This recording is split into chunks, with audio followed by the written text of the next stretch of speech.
Halo, salam semuanya. Apa kabar? Saya harap kalian semua sehat selalu dalam perlindungan kasih Tuhan kita Yesus Kristus. Bulu yang terkulai takkan dipatahkannya, Dia akan jadikan indah, sungguh lebih berharga. Sumbu yang telah pudar takkan dipadamkannya, Dia akan jadikan terang untuk kemuliaannya. Haleluya, haleluya, haleluya. Kita semua umat tebusan Allah, ketika kita bertobat dan tidak mengulanginya lagi, Tuhan sudah benar-benar menyucikan hati kita, diri kita dari belenggu dosa. Jadi kalian semua, walaupun kalian sudah merasa dosa kalian sudah penuh, sudah full, sudah meluap-luap, sudah seolah-olah tidak termaafkan lagi menurut manusia, tetapi Tuhan yang kita sembah dalam nama Yesus Kristus adalah Tuhan yang maha pengasih dan maha penyayang. Tetapinya ketika kalian sudah bertobat dan mengaku salah kepada Tuhan, maka jangan pernah kembali kepada dosa yang lama. Karena iblis selalu mendakwa kita, iblis selalu memancing kita, iblis selalu mengajak kita untuk kembali melakukan dosa yang sama, dosa yang dibenci, dosa yang dimurkai oleh Tuhan kita Yesus Kristus. Saya melihat banyak orang-orang yang sudah bertobat dari judi, banyak orang-orang yang bertobat dari pornografi, banyak orang-orang yang bertobat dari kejahatan, dari penjambretan, dari pencurian. Ada banyak orang-orang yang biasa melakukan tindakan begal, mereka bertobat demi nama Yesus. Bahkan kasus-kasus perselingkuhan pun sudah banyak yang diselamatkan oleh Tuhan kita Yesus Kristus. Semuanya ditegur dan semuanya mendengarkan bahwa itu semua salah di mata Tuhan. Jadi kita harus berhati-hati. Sekali lagi, walaupun kita sudah diampuni, kita sudah ditebus, harus berhati-hati. Karena apa? Alkitab berkata, iblis sang penguasa udara tetap mengintai kita orang percaya. Mereka ingin menggoyangkan iman kita.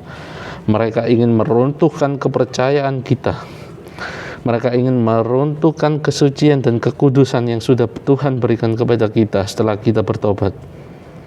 Ingat, iblis berjalan seperti singa yang mengaung-ngaung dan siap menerkam siapa saja. Maka dari itu pesan saya, berdoa dan berjaga-jagalah sambil mengucap syukur. Kita berdoa, memohon Tuhan senantiasa mengampuni dosa-dosa kita, berdoa senantiasa Roh Kudus membimbing kita ke jalan hidup yang benar, ke jalan hidup yang lebih baik, ke arah yang suci, ke arah kekudusan, supaya kita tidak ternodai kembali oleh dosa-dosa penyesatan iblis, sang penguasa udara itu, sang naga tua yang dibenci dan dimurkai oleh Tuhan, karena dia adalah sumber dari segala penyesatan. Alkitab memang berkata penyesatan harus ada, tetapi celakalah yang mengadakannya. Jadi kita sebagai manusia jangan menjadi antek-anteknya iblis, jangan menjadi orang-orangnya iblis. Karena apa? Terkadang kita sudah bertobat, tetapi kita mengajarkan orang lain untuk bertindak seperti dosa kita yang lama. Mungkin kita bertobat, tidak menjual narkoba misalnya, tetapi kita menyuruh orang lain yang bekerja dan uangnya tetap untuk kita. Dosa, itu sekali lagi dosa. Hindari juga pornografi, itu pemicu dari perselingkuhan. Hindari juga sifat tamak, sifat menuhan-nuhankan uang, karena mamon menyesatkan kita semua. Apa sih yang kita dapat dari uang? Semuanya akan kita tinggalkan. Ketika kita bersama Tuhan di dalam kekekalan, semua harta kita yang ada di dunia tidak akan kita bawa. Karena apa? Semuanya akan dimakan ngengat, habis, bisa dicuri oleh pencuri. Tetapi iman kita kepada Yesus Kristus tidak dapat dicuri oleh siapapun, termasuk iblis, si naga tua tersebut, asal kita selalu berdoa dan berjaga-jaga dengan mengucap syukur kepada Tuhan kita Yesus Kristus. Jadi pesan saya sekali lagi, jangan pernah mau digoda iblis untuk kembali ke dosa yang lama. Kadang-kadang tidak hanya kembali ke dosa yang lama, tapi kita mengajak orang lain untuk kembali ikut kita untuk berdosa, ataupun bahkan dosa yang kita lakukan lebih dari dosa kita yang lama. Hati-hati, iblis selalu mengintai kita kapan saja. Maka dari itu, berdoalah. Alkitab berkata, berdoalah. Alkitab berkata, berdoalah. Sekali lagi, berdoalah dan berjaga-jagalah. Berdoa dan berjaga-jaga.